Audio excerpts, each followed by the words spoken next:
A 4-year-old girl screamed for her daddy at a crowded street fair.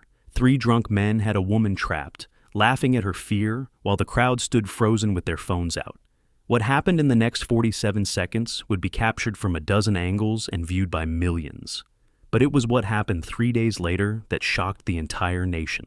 A Navy admiral stepped in front of cameras, and instead of condemning what the world had seen, he did something nobody expected. From which city in the world are you watching this video today? If stories like this move you, consider subscribing. By the time this was over, a single dad trying to give his daughter a normal afternoon would become a symbol of something much bigger. The sun hung heavy over Clearwater Harbor that Saturday afternoon, turning the asphalt into shimmering mirrors of heat.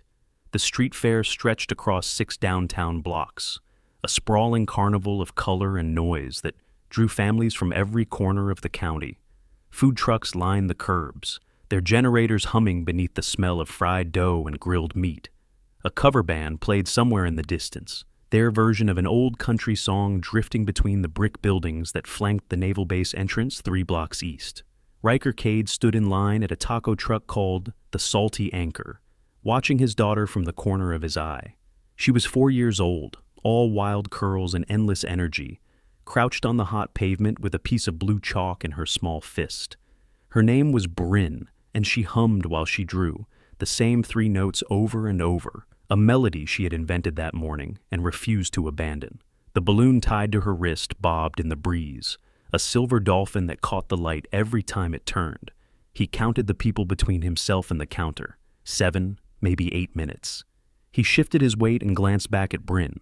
She was exactly where he had told her to stay, right beside the lemonade stand, with the hand-painted sign that read, "Cold Squeeze, $5. The stand was run by 2 teenagers who looked bored out of their minds, scrolling through their phones between customers. Riker noted the exit points from this section of the fair without thinking about it. The alley between the coffee shop and the bookstore, the side street that led back toward the parking garage, the open plaza near the fountain where the crowd thinned out. Old habits, they never really left. His forearm itched under the sleeve of his gray Henley, and he resisted the urge to scratch.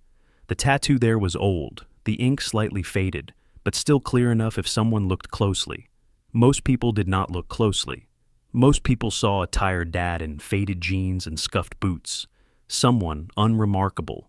Someone who blended into the background of a Saturday afternoon. That was the idea. That was the whole point of the last 3 years. Bryn stood up suddenly, abandoning her chalk drawing to chase the balloon as it drifted toward a face-painting booth. Riker's head snapped toward her before his brain finished processing the movement. She was only 3 steps away, giggling as she reached for the string, but his body had already tensed, already calculated the distance, already prepared to move. He forced himself to relax. She was fine. She was safe. This was a street fair, not a war zone. Except his body did not always understand the difference. The line moved forward. 6 people now. He checked on Bryn again. She had returned to her chalk, drawing what looked like a sun or maybe a flower. It was hard to tell. Her artistic vision outpaced her motor skills by a considerable margin. He smiled despite himself, despite the weight that lived permanently in his chest these days, the kind of weight that no amount of sleep or distance ever seemed to lift. A woman walked past Bryn, not looking where she was going, her attention fixed on her phone. She held an iced coffee in one hand, condensation dripping down the plastic cup. Bryn stood up at exactly the wrong moment, turning toward the lemonade stand, and the 2 collided. The coffee tilted, spilling a cold splash across the pavement. The woman stumbled but caught herself. Riker was already moving before he realized he had left the line, but the woman was already smiling, already crouching down to Bryn's level. She wore a sundress the color of dandelions, and her dark hair was pulled back in a loose ponytail. Mid-20s, maybe. She touched Bryn's shoulder gently, her face kind. Her name, though Riker did not know it yet, was Lena Gorski. And in about 90 seconds, her life was going to change in a way she would never forget. Lena said something to Bryn that Riker could not hear over the noise of the crowd. Bryn nodded, her eyes wide, and said something back. Probably an apology. Riker had been working on apologies with her. Sorry when you bump into someone. Sorry when you interrupt. Sorry when you take the last cookie. Bryn was getting better at it, though she still sometimes confused sorry with "excuse me," which led to some amusing exchanges at the grocery store. Lena stood, brushed off her dress, and kept walking. Bryn returned to her chalk. Riker returned to the line, feeling foolish for the spike of adrenaline that had shot through him at the sight of his daughter colliding with a stranger. He was getting better at this, at being a normal dad in a normal world. But some days, it felt like trying to speak a language he had only half learned. 3 men noticed Lena as she walked past them. They were standing near a pretzel cart, leaning against the brick wall of a closed bank, beer cans in their hands despite the signs posted every 20 feet that read, "No open containers." They were loud in the way that drunk people are loud, their laughter too sharp, their movements too big.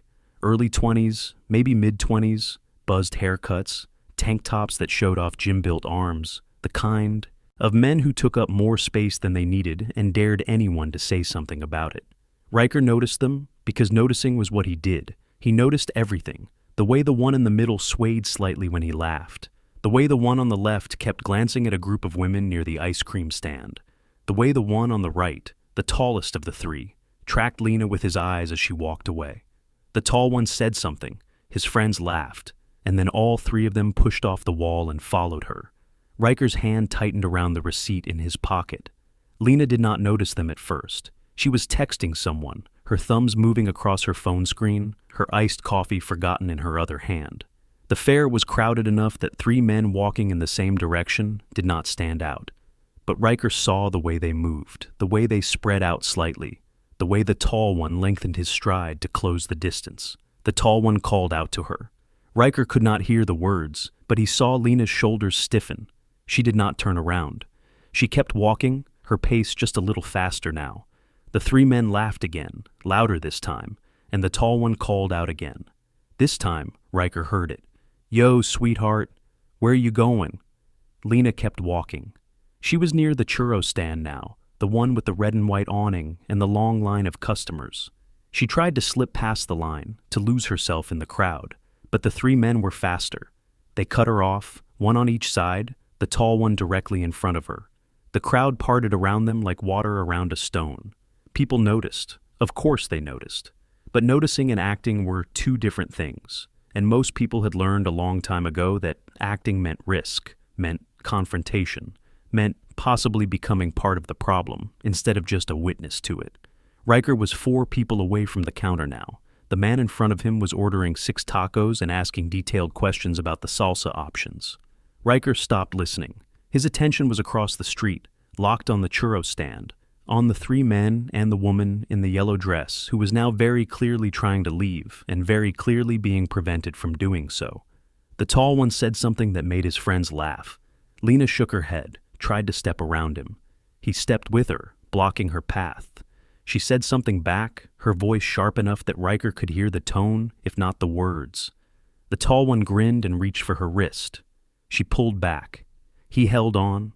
Riker left the line. Bryn was still drawing with her chalk, oblivious.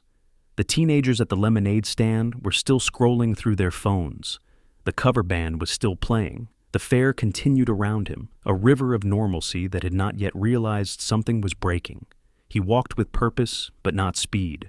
Running would draw attention, would escalate things before he understood the full situation. He kept his hands visible, his posture neutral.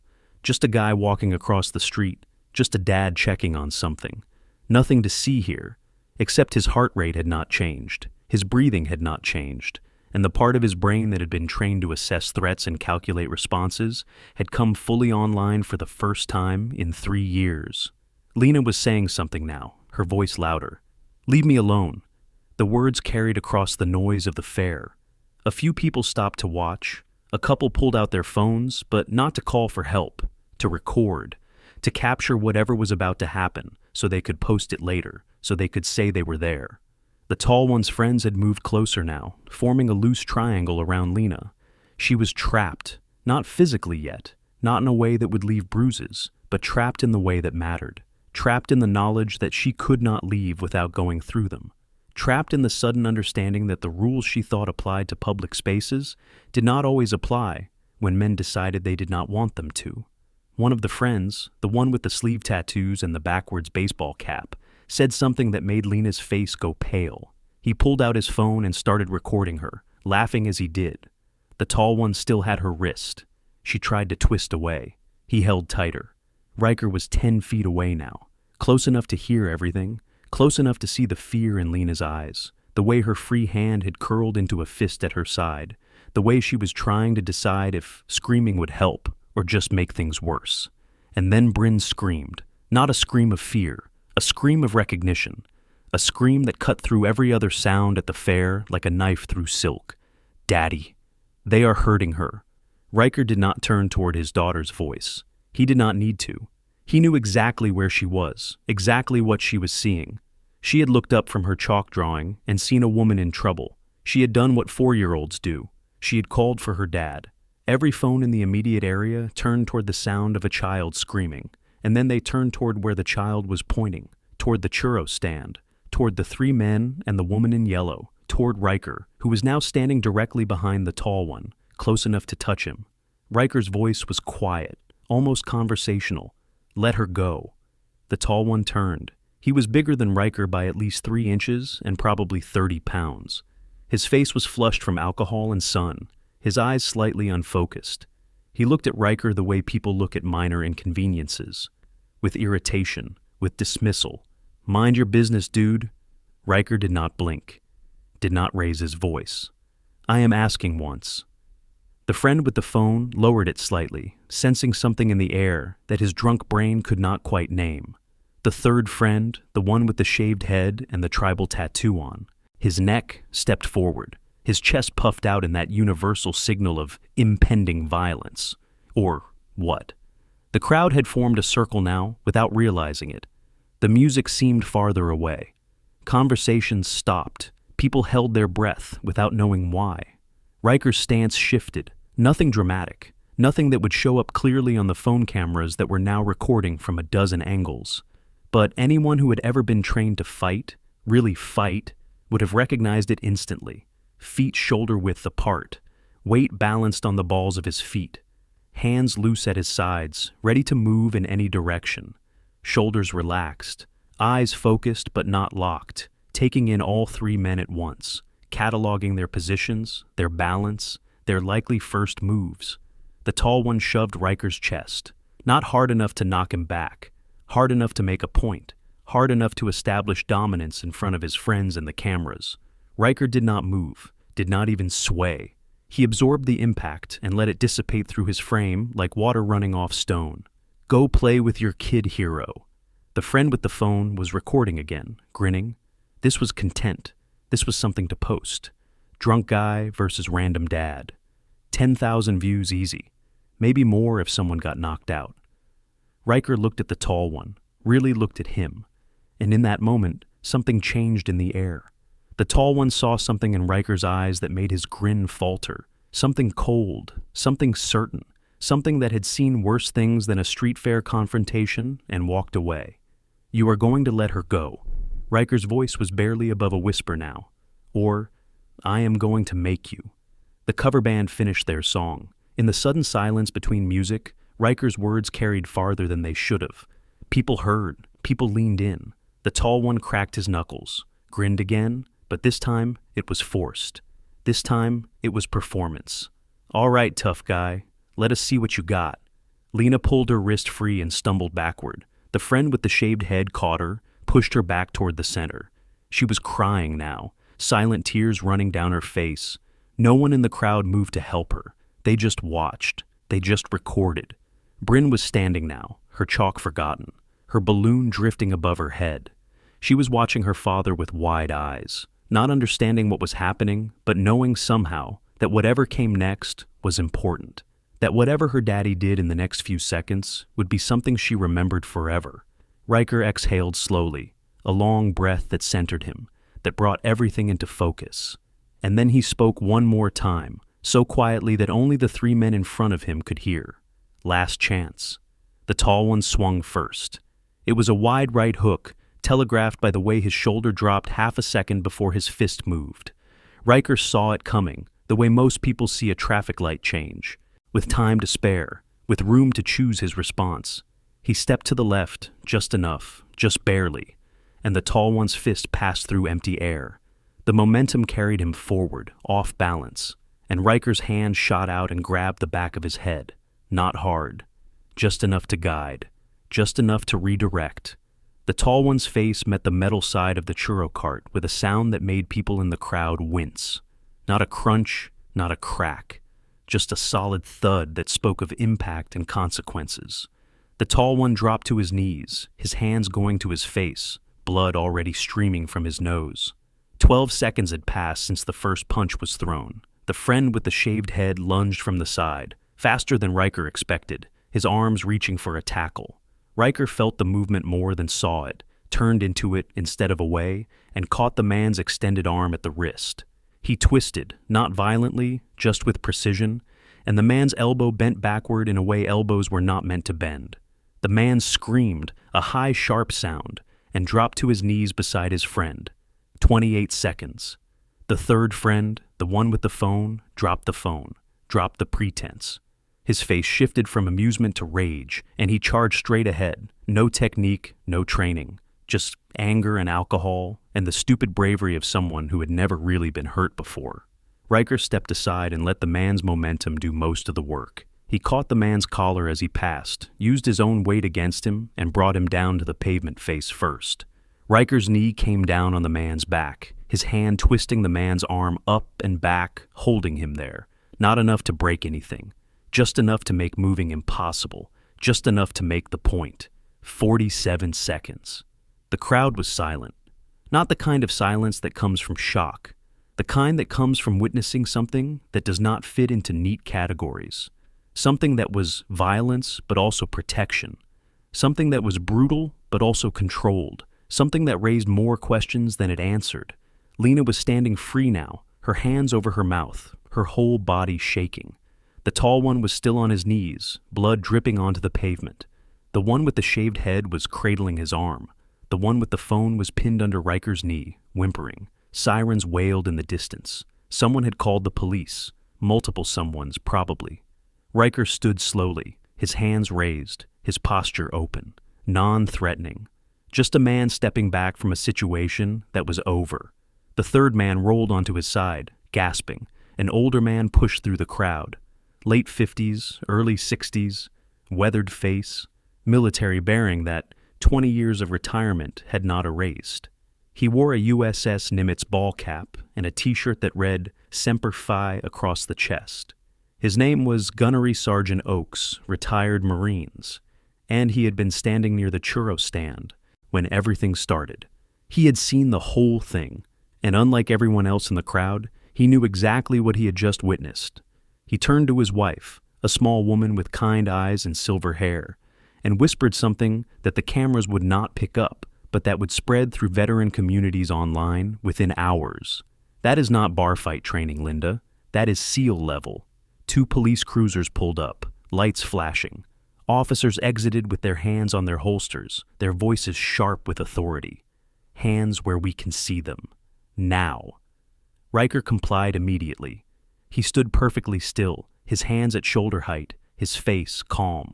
He did not argue, did not explain, did not do anything except wait for the officers to assess the situation and make their own decisions. One of the officers, a woman in her 30s with sergeant stripes on her sleeve, approached Lena first. "Are you hurt? Do you need medical attention?"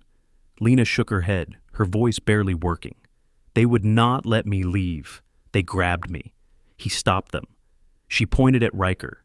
"He saved me." Other witnesses confirmed, a dozen voices speaking at once, all saying the same thing. The 3 men had surrounded her. She had tried to leave. They had grabbed her. The man had intervened. Yes, officer, he had intervened. He had stopped them. Protected her. Saved her. The sergeant looked at Riker for a long moment, looked at the 3 men on the ground, looked at the crowd, looked at the phone still recording. She nodded to her partner, and they moved to handcuff the 3 men instead. "We are going to need a statement." The sergeant's voice was professional, but not unkind. "From you and from her, you will need to come to the station." Riker nodded. "I understand. But my daughter..." He turned for the first time since the confrontation started. Bryn was still standing by the lemonade stand, her balloon string wrapped around her wrist, her face pale. She was not crying, but she looked like she might start at any moment. "Daddy, why are people taking pictures?" The question hung in the air, innocent, confused, unaware that those pictures, those videos, those recordings from a dozen different angles were already uploading to social media, already being shared, already going viral in the way that only violence and justice and moral clarity can go viral in a world that is desperate for simple answers to complicated questions. Riker walked over to Bryn and picked her up. She wrapped her arms around his neck and buried her face in his shoulder. He could feel her trembling, could feel the questions forming in her small mind, questions he did not know how to answer, questions about why sometimes daddies had to hurt people to keep other people safe, questions about why the world was not as simple as she thought it was, questions that would probably keep both of them awake tonight and many nights after. "Sir," the sergeant was beside him now. "I understand you have your daughter. We can take your statement here if that is easier. Or we can schedule something for tomorrow, but we will need it tomorrow." Riker's voice was quiet. "I will bring her to my mother's house and come to the station. Will that work?" The sergeant nodded. She handed him a card with the station address and her direct number. She paused, then added something that was not quite protocol but felt necessary. "What you did." That took guts. Not many people would have stepped in. Riker did not respond. He just held his daughter and started walking back toward the parking garage, away from the cameras, away from the crowd, away from the three men being loaded into police cruisers and the woman in the yellow dress who was giving her statement to another officer, and the dozen strangers who were still recording, still uploading, still turning the last 47 seconds into content. He did not look back, did not acknowledge the people who called out questions, did not stop when someone asked his name. He just walked, one hand on Bryn's back, the other holding the dolphin balloon that had somehow stayed tethered to her wrist through everything. Behind him, Gunnery Sergeant Oakes pulled out his phone. He opened a text thread with 3 other names, all former Marines, all men he had served with decades ago. He typed out a message and hit send before his wife could ask what he was doing. "Just saw something at the street fair. Former SEAL, I think. Handled 3 hostiles in under a minute. Clean, controlled. Someone is going to want to know about this." The message would reach 17 people by midnight, 140 people by morning, and by Monday afternoon it would reach the desk of a man who had not thought about Riker Cade in 3 years, but who had never forgotten him. Riker strapped Bryn into her car seat in the parking garage. She was quiet now, her eyes heavy. The adrenaline crash that comes after fear, even second-hand fear. He kissed her forehead and closed the door gently. He stood there for a moment in the dim concrete light of the garage, his hand on the roof of his car, his head down. His heart was still calm. His breathing was still steady. But his hands were shaking now, just slightly. The way they always shook after, when the training wore off and the human part of him had to process what the trained part had done. He had not wanted this, had not wanted to be seen, had not wanted to be known. He had left that life behind, had walked away from the teams and the missions and the man he used to be, because he wanted to be a father more than he wanted to be a weapon. Because Bryn deserved a dad who took her to street fairs and stood in line for tacos and drew chalk pictures on hot pavement. Not a dad who disabled 3 men in 47 seconds while she watched. But some things you could not unlearn. Some things lived in your muscle memory and your reflexes and the part of your brain that decided what to do when someone was in danger. And when Bryn had screamed when she had seen that woman trapped and afraid, there had been no choice. There had only been action and consequence. He got in the car and started the engine, pulled out of the parking garage into the bright afternoon sun, drove home through familiar streets, past familiar landmarks, back to the small apartment where he and Bryn had lived since the divorce, back to the quiet life he had built so carefully, back to the anonymity he had worked so hard to maintain. He did not know yet that the anonymity was already gone, that the videos were already trending, that the hashtag #StreetFairHero was already climbing toward the top of Twitter, that by tomorrow morning, local news stations would be running the footage on loop, that by tomorrow afternoon, someone would identify the tattoo on his forearm, that by Tuesday, a man in a dress-white uniform would be making phone calls and clearing his schedule and preparing to do something that would change everything. All Riker knew, as he pulled into his parking spot and turned off the engine, was that his daughter was safe, that a stranger was safe, and that somewhere out there, a recording existed of him doing the one thing he had promised himself he would never do again. If you have ever seen someone step up when no one else would, someone who acted not for recognition, but because it was right, share that moment below. Sometimes courage looks quieter than we expect. Consider subscribing if stories like this matter to you. Sunday morning arrived with the kind of stillness that feels temporary, the kind that exists in the hour before the world wakes up and decides what it thinks about something. Riker was awake at 5:30. The way he was always awake at 5:30, his body trained by years of pre-dawn operations to reject the concept of sleeping in. He stood in the kitchen of his small apartment, making coffee in the old percolator he had bought at a thrift store 3 years ago, watching the sky turn from black to gray to pale blue through the window above the sink. Bryn was still asleep. She had gone down hard the night before, exhausted by the events of the day, by the adrenaline and confusion and the weight of questions she did not yet have words for. He had sat beside her bed until she fell asleep, her small hand wrapped around two of his fingers, her breathing eventually settling into the deep rhythm of childhood rest. He had stayed there longer than necessary, watching her face in the dim glow of her nightlight, trying to see if something had changed, if witnessing what she had witnessed had altered something fundamental. But she just looked like Bryn. 4 years old. Innocent in the way that only 4-year-olds can be innocent, even after seeing their father do something violent. He poured his coffee and sat at the small kitchen table. His phone was face down beside his keys. He had not looked at it since yesterday afternoon, since he had turned off notifications and put it away while he focused on getting Bryn home and fed and bathed and ready for bed. Now, in the quiet of early morning, he picked it up and turned it over. 47 missed calls, 132 text messages, 16 voicemails. His email icon showed a red badge with a number so high, it just displayed as 99 plus. He opened his messages first.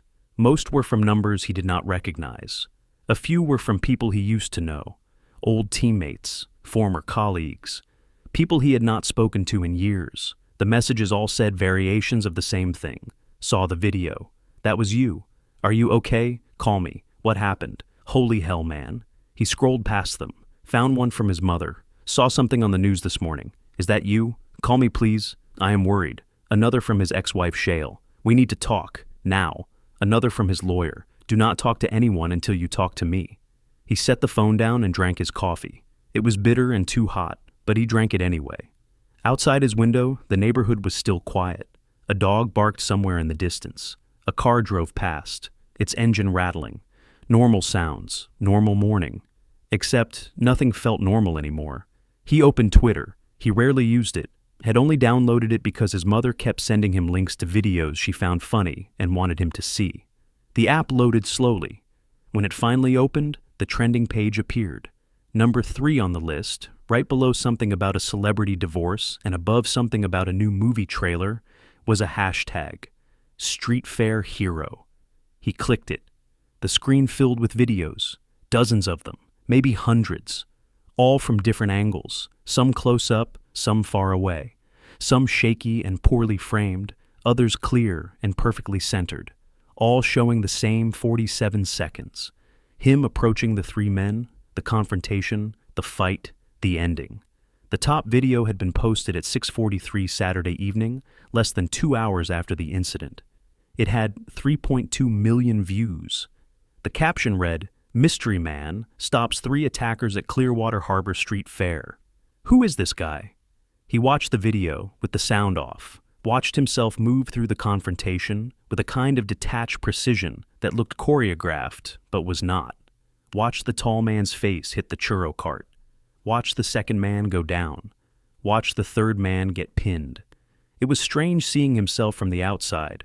Strange seeing the way his body moved, the way it knew what to do without him having to think about it.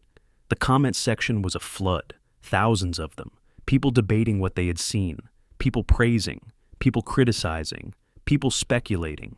Someone posted a slow-motion breakdown of his movements, frame by frame, with arrows pointing to his stance, his balance, his hand positioning. The person who posted it claimed to be a self-defense instructor. They wrote, "That is not street fighting, that is professional. Training, military or law enforcement."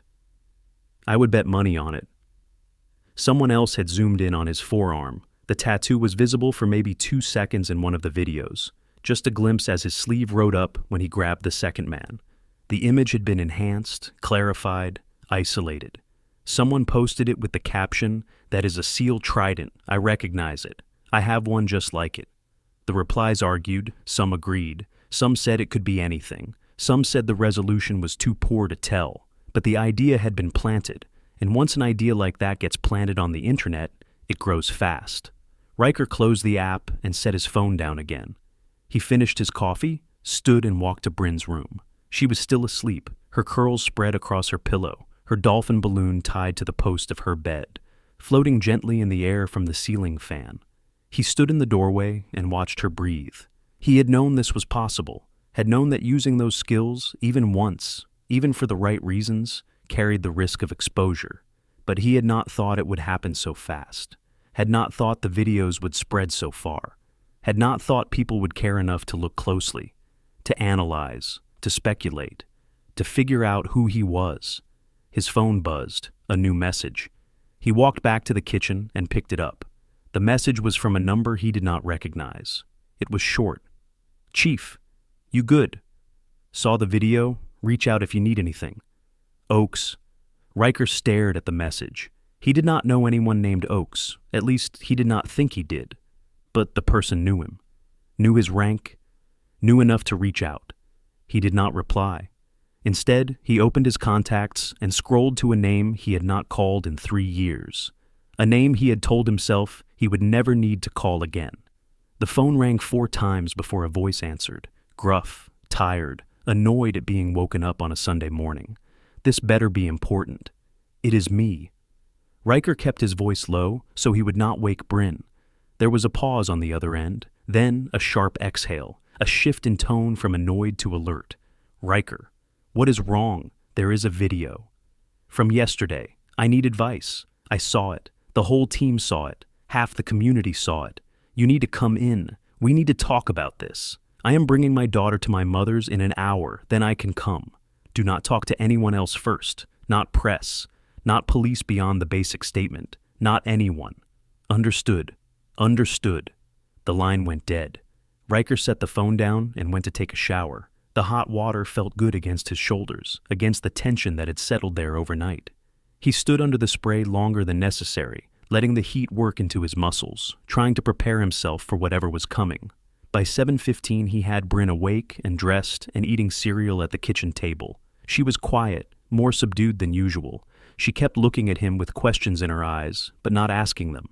He did not know if that was better or worse. "Daddy, are we going to Grandma's?" "Yes, sweetheart, for a little while. I have to go talk to some people about yesterday." "About the bad men?" "Yes, about the bad men." "Did you hurt them?"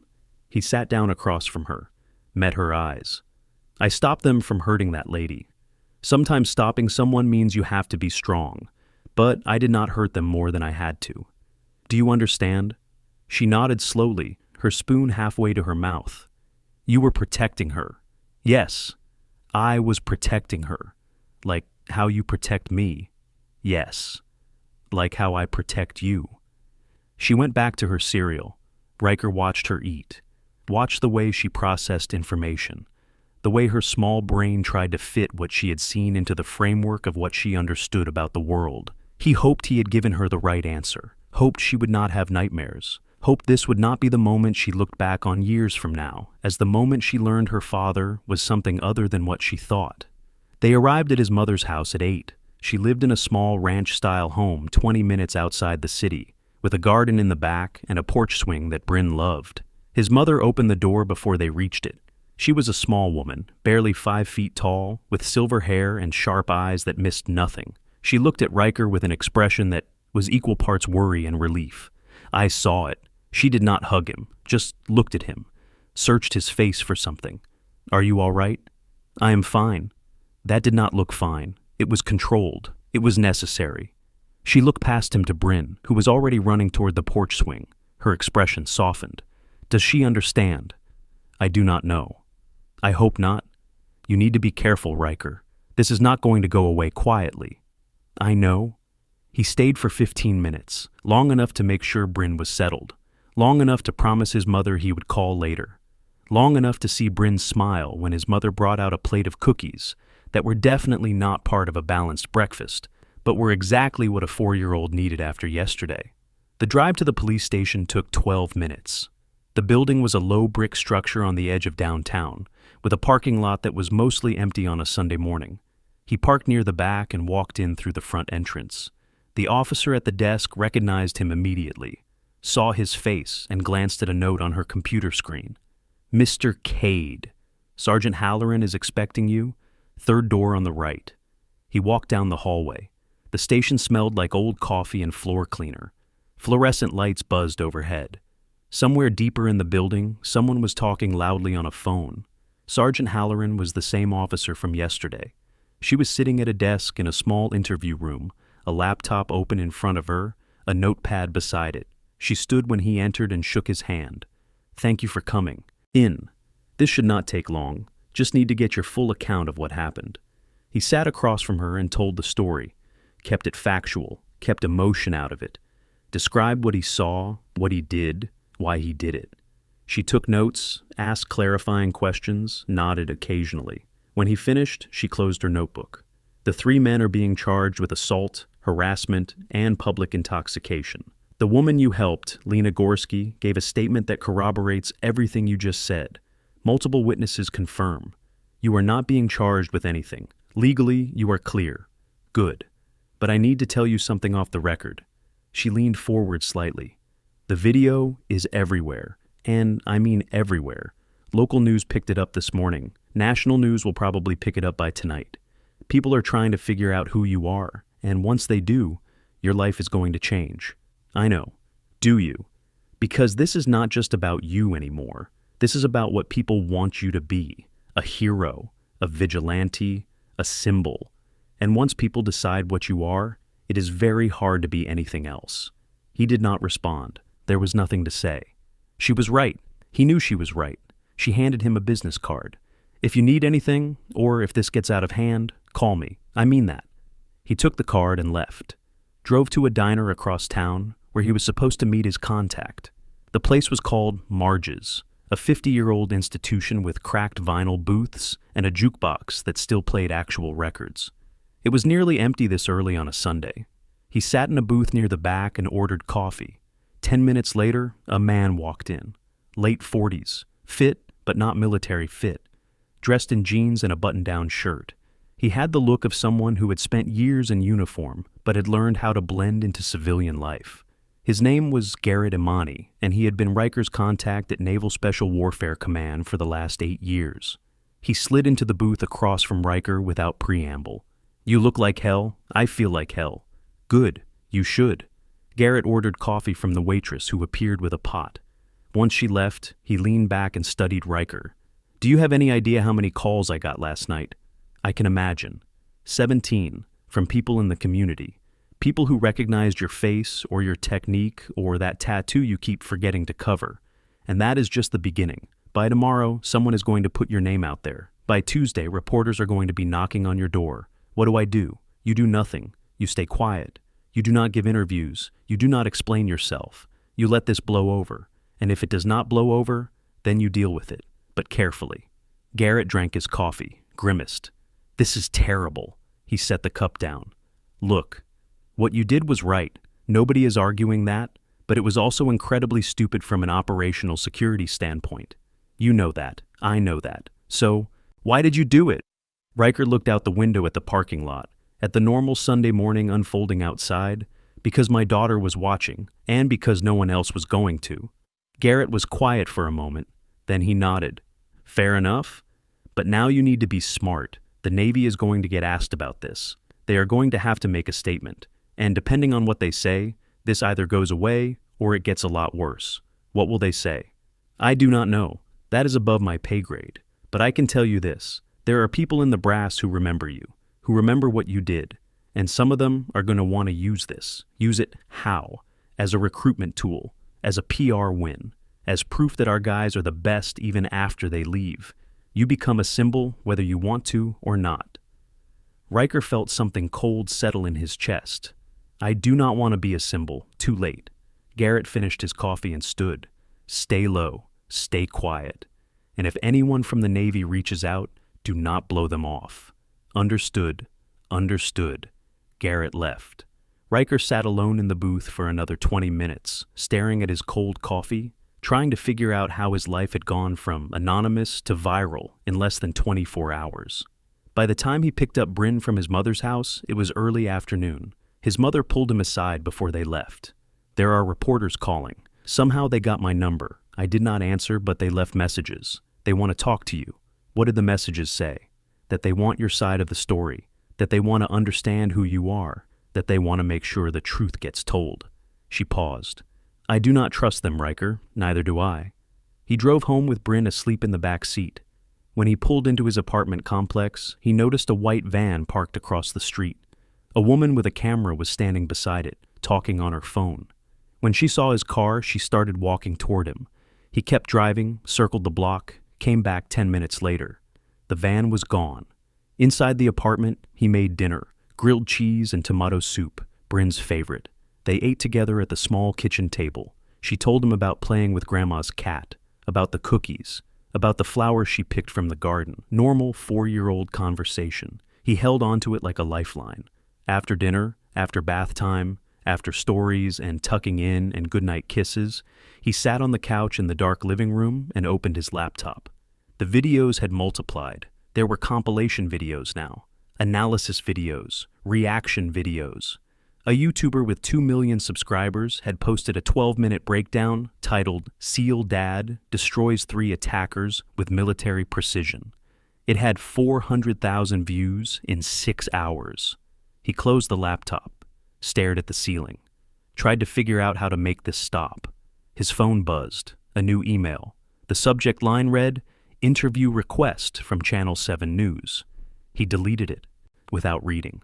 Another email arrived 30 seconds later, from a different station. He deleted that too, then another and another. He turned off his phone. Monday morning came too fast. He woke to the sound of his alarm and the realization that he had to go to work. He was a consultant now, freelance security analysis for a firm downtown that paid him enough to cover rent and groceries and Bryn's daycare. It was quiet work, anonymous work, exactly what he wanted. He dropped Bryn at daycare at 7:30. The teacher, a kind woman named Miss Audra, who had been watching Bryn since she was 2, gave him a strange look when he walked in. "Mr. Cade, can I talk to you for a moment?" They stepped into the hallway.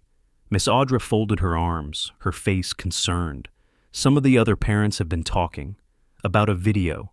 They say it is you. It is me." She nodded slowly. "I watched it. What you did was brave. But some of the parents are concerned about having someone with that kind of training around their children. I would never hurt a child. You know that. I do know that. But they do not.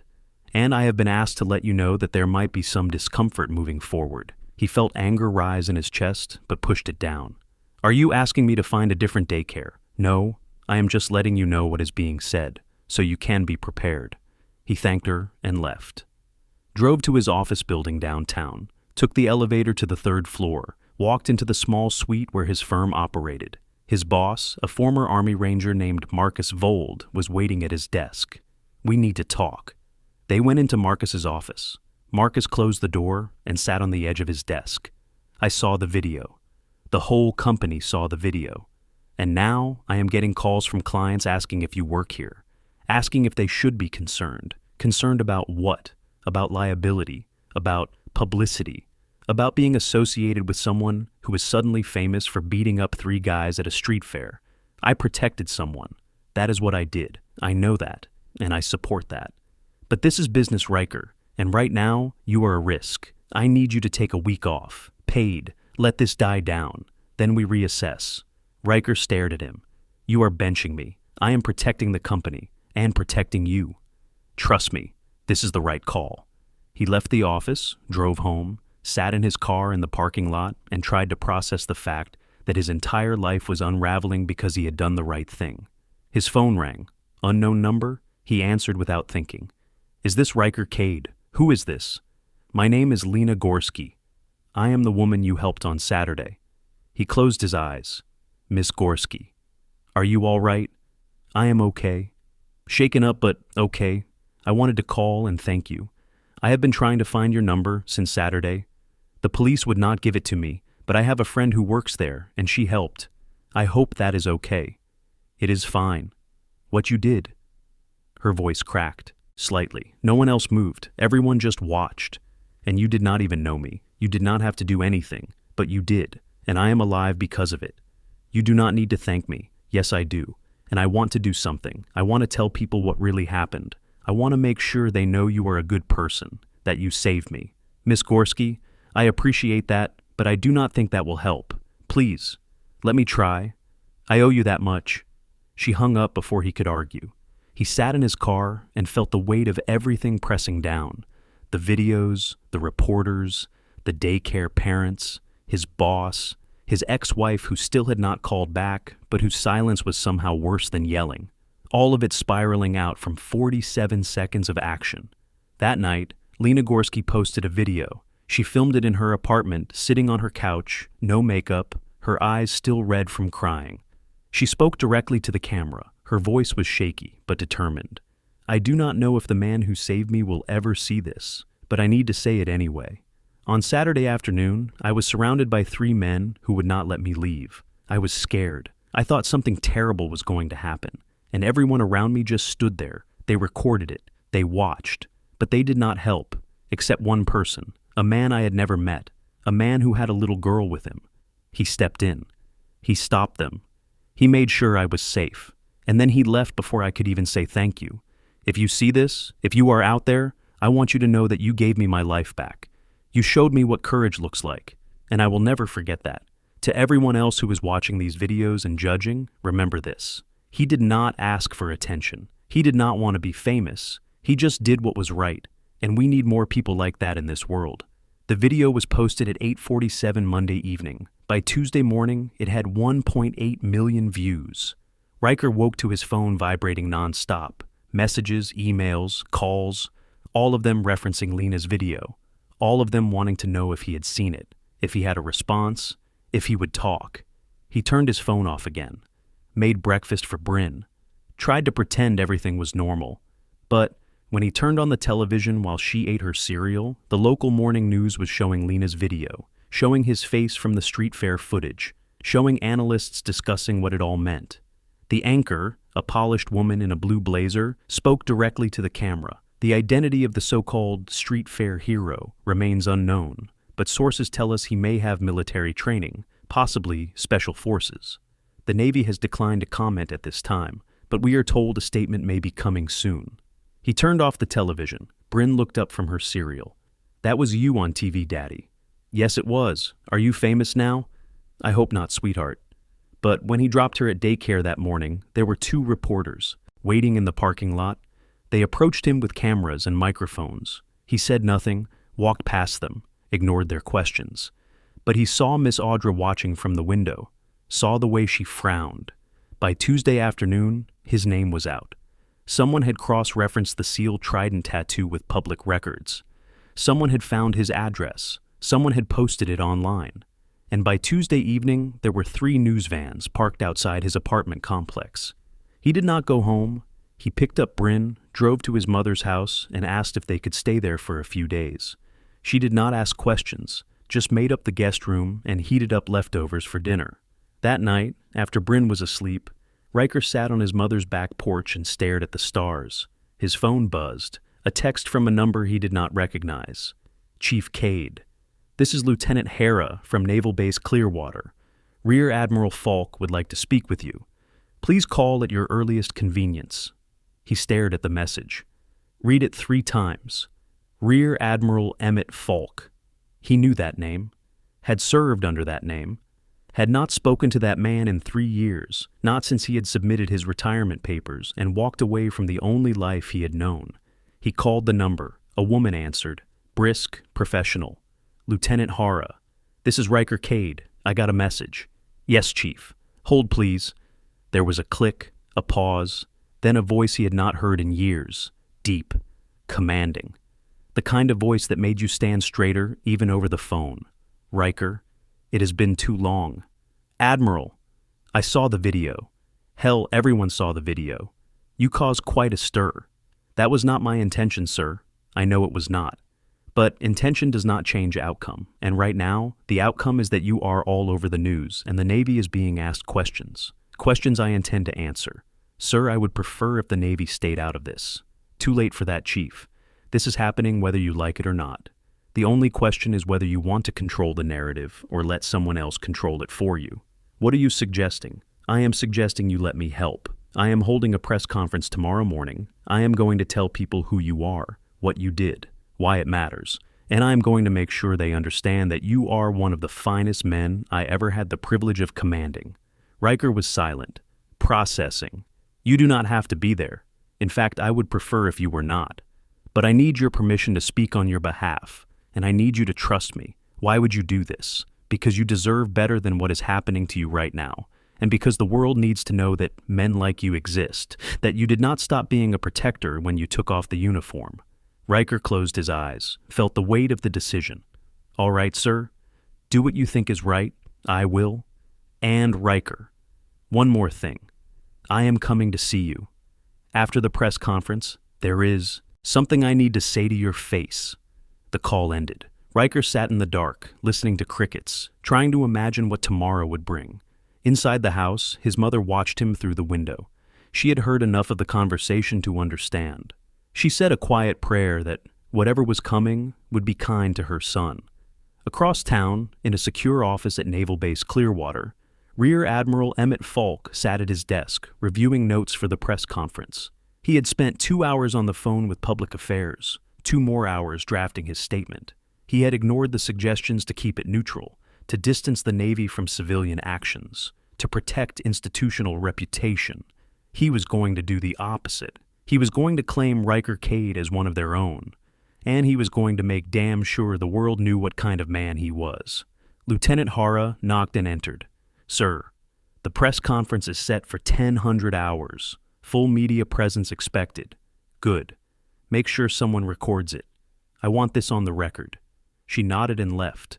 Falk stood and walked to the window, looked out at the base, at the flag snapping in the wind, at the men and women in uniform moving through their duties. Tomorrow, he was going to do something that might end his career, might get him reprimanded, might cause problems he could not yet foresee.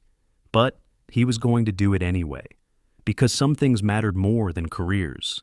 He picked up his phone and sent a text to 3 former teammates, all retired, all men who had served with Riker.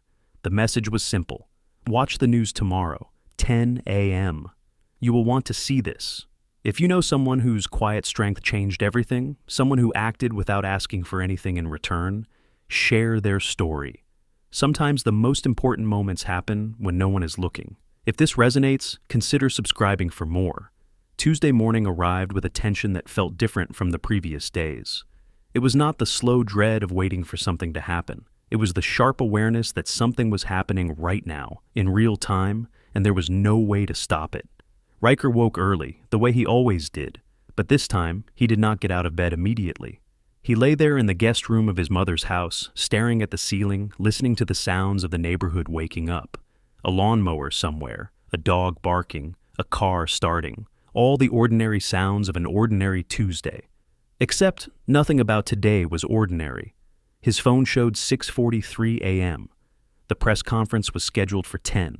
He had 2 hours and 17 minutes before Rear Admiral Emmett Falk stood in front of cameras and said things that could not be unsaid, before the world learned his name officially, before whatever came next began.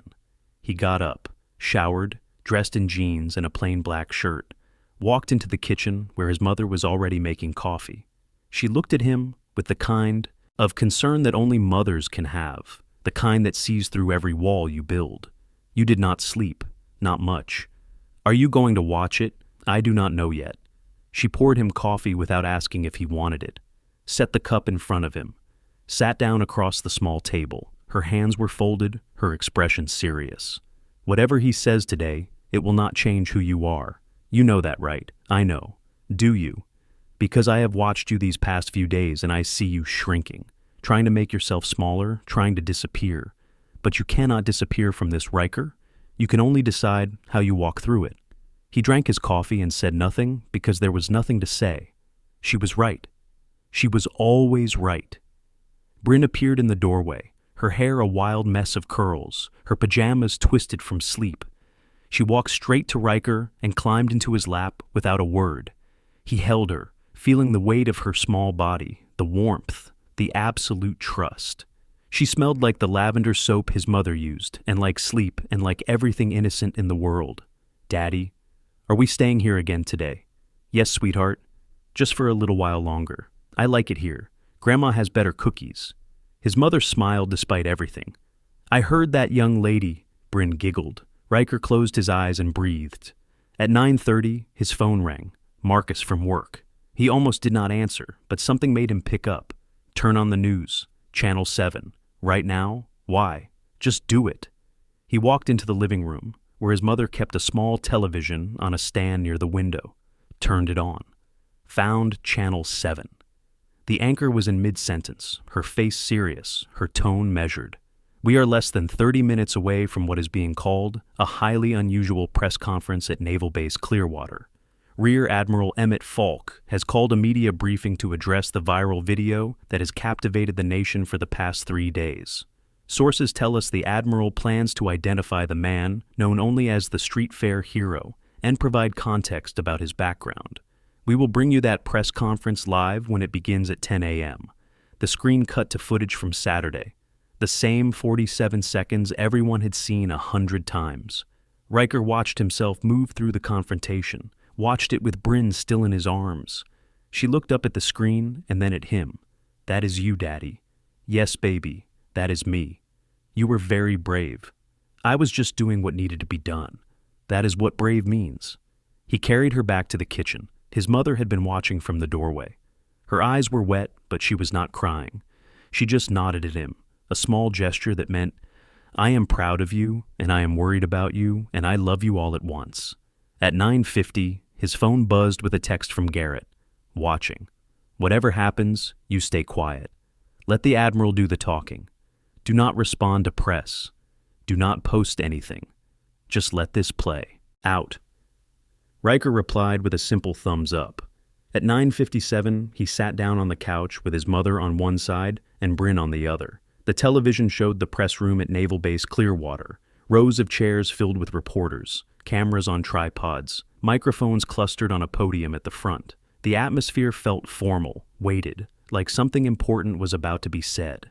At exactly 10 a.m., a door opened and Rear Admiral Emmett Falk walked into the room. He wore his dress white uniform. The jacket fitted perfectly, the gold buttons gleaming under the lights. His chest was covered in ribbons, rows of them, each one representing a deployment, a commendation, a moment of service. His silver hair was cut military short. His posture was perfect. He walked to the podium with the kind of presence that made everyone in the room sit straighter. He did not look at notes, did not shuffle papers. He just stood there and looked directly at the cameras. "Good morning. I am Rear Admiral Emmett Falk. I have served in the United States Navy for 32 years. I have commanded SEAL teams. I have led missions in 7 different countries. And in all that time, I have had the privilege of serving alongside some of the finest warriors this nation has ever produced." He paused. The room was completely silent. "I am here today to address the video that has been circulating since Saturday. The video showing a man intervening to stop an assault at the Clearwater Harbor Street Fair. Many of you have been asking who this man is. Many have speculated about his background, about his training, about why he acted when so many others did not." Another pause. Longer this time. "The man in that video is Chief Petty Officer Riker Cade, retired. He served in the United States Navy for 11 years. He was a member of SEAL Team 3. He deployed 6 times. He earned a Silver Star, 2 Bronze Stars, and a Purple Heart. He was one of the best operators I ever had the honor of commanding." The press room erupted, reporters shouting questions, cameras flashing. The Admiral raised one hand and the room fell silent again. "I am not here to take your questions. I am here to give you context. Because what you saw in that video was not vigilantism.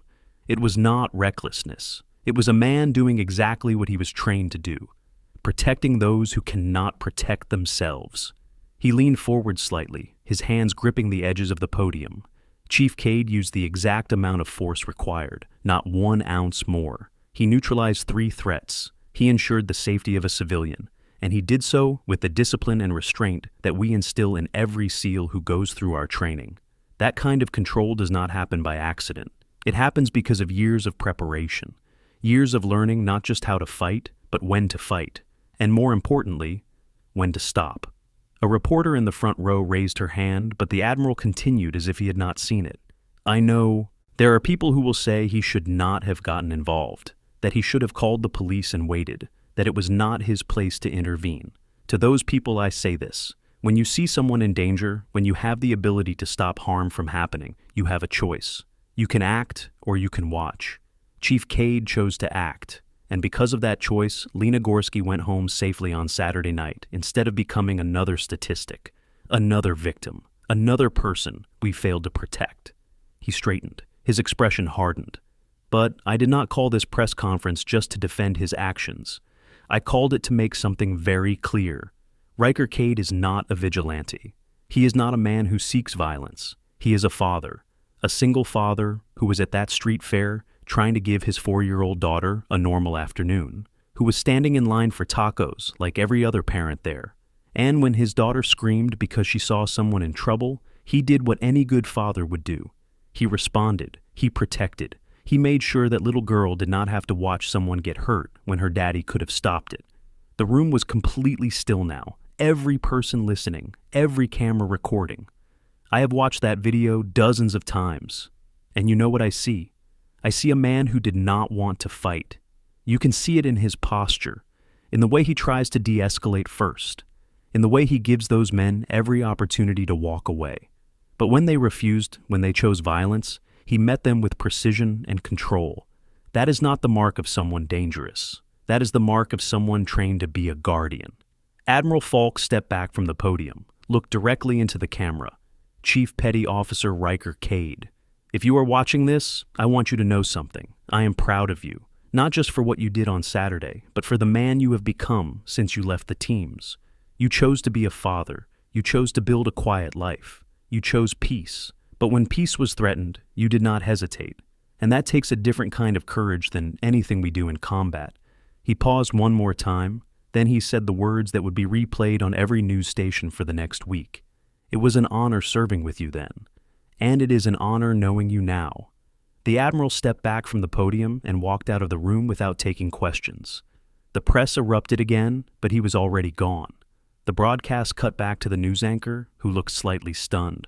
Well, that was Rear Admiral Emmett Falk delivering what can only be described as a full-throated defense of the man now identified as Riker Cade. We are going to take a quick break, and then we will have our panel react to what we just heard.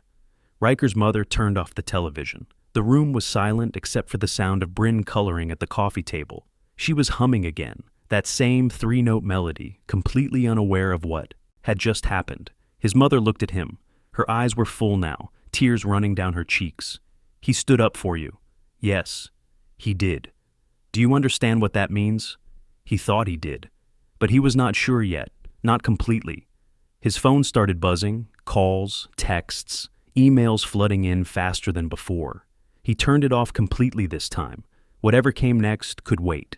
But it could not wait long. Because 30 minutes later, there was a knock on his mother's front door. Riker looked through the window and saw 2 Navy sedans parked in the driveway.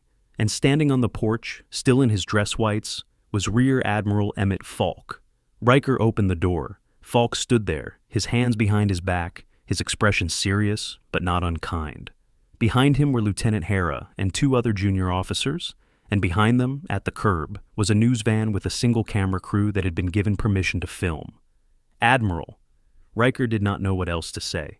Chief, may I come in? Yes, sir. They walked inside. Riker's mother appeared from the kitchen, surprised, then immediately understanding. She stepped forward and shook the Admiral's hand. Thank you for what you said. About my son. I only said what was true, ma'am. Bryn appeared from around the corner, her eyes wide at the sight of a man in a fancy uniform. Falk knelt down, his dress whites creasing at the knee, and smiled at her. You must be Bryn. She nodded, suddenly shy. Your dad talks about you all the time. Did you know that? She shook her head. Well, he does. He says you are the bravest person he knows. Bryn smiled, her shyness breaking. Daddy says that. He is right. Falk stood and turned back to Riker. Can we talk? Just for a moment. They stepped out onto the back porch. The camera crew stayed at the curb, filming from a distance but not intruding. Falk looked at Riker for a long time before speaking. I did not come here to make a speech. I came here to say something I should have said 3 years ago when you left. Thank you. Sir, you do not need to thank me. I was just doing my job. No, you were doing more than your job. You were being the kind of man this country needs. And when you retired, when you walked away to be a father, I respected that. But I never told you. I never told you that choosing your daughter over the teams was not weakness. It was strength. Riker felt something in his chest loosen. Something he had been holding tight for 3 years. I was afraid I was letting people down. You were not. You were showing them what real priorities look like. Falk put his hand on Riker's shoulder. What you did on Saturday reminded me why I joined the Navy in the first place. To protect people. To stand between danger and the innocent. You did that without a uniform. Without orders. Without any expectation of recognition. And that is the purest form of service there is. He stepped back, straightened. And then, in a movement that was both formal and deeply personal, Rear Admiral Emmett Falk came to attention and saluted. Chief Petty Officer Riker Cade. It was an honor serving with you. Riker's body responded before his mind caught up. Muscle memory from 11 years of service. He came to attention. Returned the salute. Sharp. Crisp. The way he had been taught. The honor was mine, sir. They held the salute for 3 seconds, then lowered their hands. Falk nodded once and turned to leave, but Bryn had followed them outside. She tugged on Riker's jeans. Daddy, is he your friend? Riker looked at Falk. Falk looked back and smiled. Yes, sweetheart, he is my friend. Bryn looked at the Admiral with new understanding. Then she did something neither man expected. She stepped forward and hugged Falk's leg. Just wrapped her small arms around it and held on. Thank you for being nice to my daddy. Falk's expression softened completely.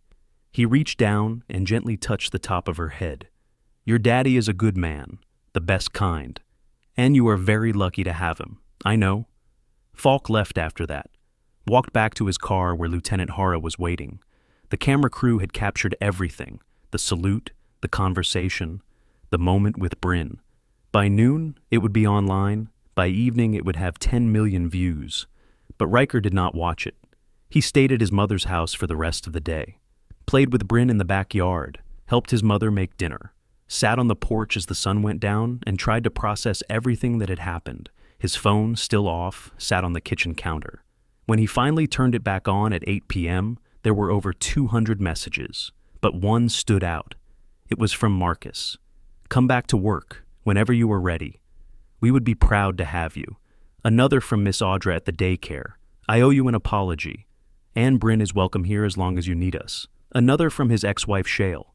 We need to talk, but not about custody, about something else. Call me when you can. And one from a number he did not recognize. From Lena Gorski. I saw what the Admiral said. I saw him salute you. And I just wanted you to know that you gave me more than my safety back.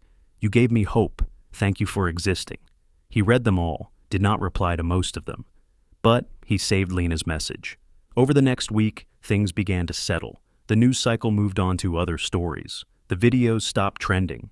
The reporters stopped camping outside his mother's house. He went back to his apartment, went back to work, went back to dropping Bryn at daycare and standing in line at coffee shops and living the quiet life he had built. But something had changed, not in the world, in him. People recognized him sometimes, would nod respectfully, would say thank you or good job or we need more people like you. He learned to accept it with grace, to say thank you and move on, to let people have their moment of connection without making it bigger than it needed to be. A month after the press conference, Riker took Bryn back to the Clearwater Harbor Street Fair. It was a Saturday afternoon, warm and bright, almost identical to the day everything happened. He bought tickets for the rides, got tacos from the Salty Anchor, stood in line at the lemonade stand where teenagers still looked bored and scrolled through their phones. Bryn had a new balloon, same dolphin shape, same silver color. She held the string tight as they walked through the fair, past the churro stand, past the face-painting booth, past all the places that had been part of that day. A woman approached them, mid-20s, dark hair in a ponytail, yellow sundress. Riker recognized her immediately. Lena Gorski. She smiled, nervous but warm. "I thought I might see you here, Miss Gorski.